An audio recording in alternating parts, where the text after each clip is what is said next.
കുട്ടികളെ ചെറുപ്പത്തിലേ സദ്സ്വഭാവികളാക്കി വളർത്തിക്കൊണ്ടുവരണം. ക്രിമിനൽ ബുദ്ധി വളരുന്ന തരത്തിലുള്ള ക്ലാസുകൾ അവർക്ക് കൊടുക്കരുത്. അക്രമ സ്വഭാവമുണ്ടാകുന്ന തരത്തിലുള്ള കഥകൾ, മറ്റു പെരുമാറ്റങ്ങൾ ഒന്നും അവർക്ക് ഉണ്ടാവാൻ പാടില്ല.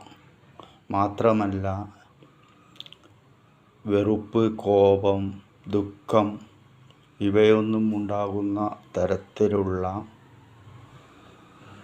ക്ലാസ്സുകളോ മറ്റു കഥകളോ ഒന്നും പറഞ്ഞു കൊടുക്കരുത്.